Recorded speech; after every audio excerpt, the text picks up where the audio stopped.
আপনারা কি এই বৃদ্ধাশ্রমে থাকছেন?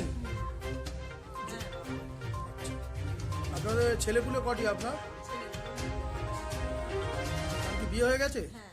আচ্ছা, আগে কোথায় থাকতেন? বাবা আগে সুন্দরবন মইপিটে থাকতো। আচ্ছা, স্বামী দেখে আচ্ছা। তো এখানে থাকার জন্য কি আপনাকে কোনো পয়সা কড়ি ডিমান্ড করা হয়েছে? না, কিছু হয়নি। সবে নতুন এসেছে। ঠিক।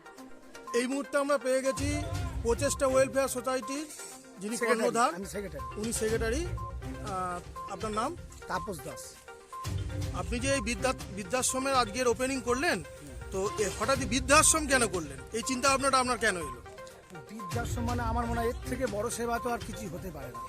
একটা পয়সা পয়সা সবার থাকতে পারে, বা পয়সা তো চোখের নেশা, ব্যাংকে থাকবে, লকারে থাকবে, কিন্তু এই সম্মান, এই কাজ যাদের দেখার কেউ নেই, আমি এমন একটা কাজ করছিলাম যে মানুষগুলো দেখার কেউ নেই, তাদেরকে সেবা করতে, এই জন্যই বৃদ্ধাশ্রম করার চিন্তা। আচ্ছা, এই যে বৃদ্ধাশ্রমে যে সমস্ত বয়স্ক মানুষগুলো থাকবেন, তাদেরকে প্রতি মাসে কিছু কন্ট্রিবিউশন কি করতে হবে? না না না, একদম বিনামূল্যে।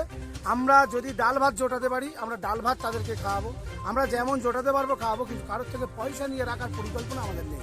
আচ্ছা, এই যে মানুষগুলোকে আপনারা রাখবেন, তাদের জন্য তো একটা খরচার ব্যাপার আছে, তো সেই খরচাটা মানে আর্থিক ব্যয়টা কোথা থেকে আসবে?